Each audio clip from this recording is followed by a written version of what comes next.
Now to Commitment 2016, and everything's just about set now for tomorrow's GOP presidential debate in Southern California.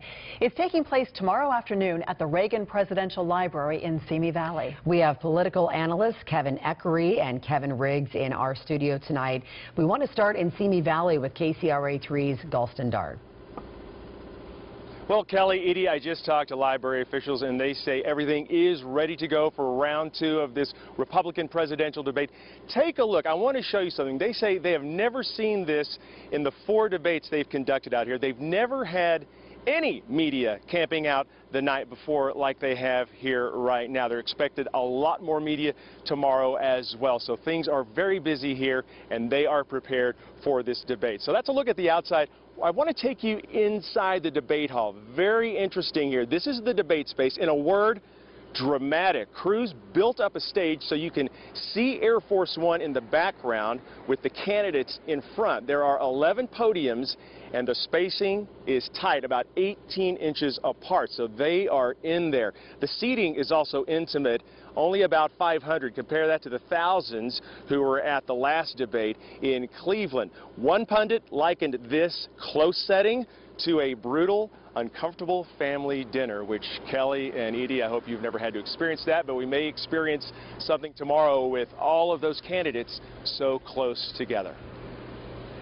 Galston, thank you. And, let's bring in KCRA 3's political analyst Kevin Riggs and Republican political analyst Kevin Eckery. So you just heard Galston say it's going to be dramatic.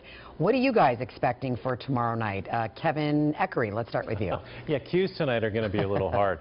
I'm expecting actually a great show. I mean, Donald Trump has now got a significant enough lead that I think he actually has something to lose tomorrow night. And you've got several candidates, including Carly Fiorina and Ben Carson, and for that matter, Jeb Bush, who have a lot to gain. So it's going to be a pretty interesting night. So, Riggs, I guess we'll just call you Riggs for the purposes of this discussion. What would Donald Trump need to do?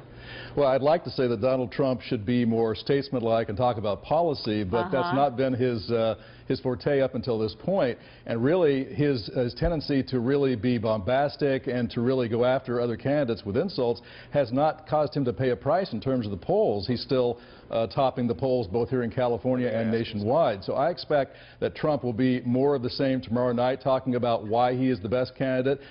One thing about these debates, when you are the front runner, you are by definition the target of the others. So the others will be looking to try and gain some sort of advantage, some sort of message or moment at his expense. And we'll just have to see how he reacts, but it won't be quietly.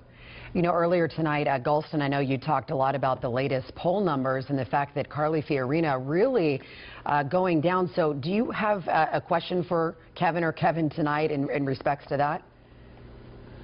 Well, I think it's going to be interesting to see how Carly Fiorina performs a couple of people down from Donald Trump. She has a very ordered way of presenting her ideas, and she's very detail-oriented, whereas Trump is more broad brushstrokes and not really heavy on the details.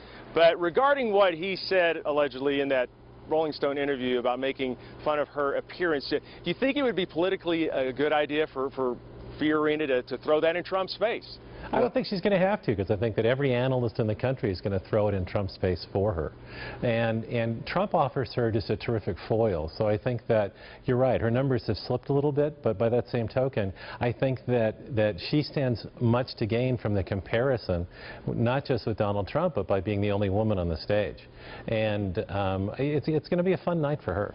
I think she probably would need to go after him a little bit. I mean, in some ways, she should probably thank Donald Trump, because his comment about her face really has given her campaign extra attention, extra opportunity. Her campaign has already put out a very clever web video, and so they're going to have to follow up on that. I expect that she'll probably try and provoke him a little bit. Not that it'll be hard.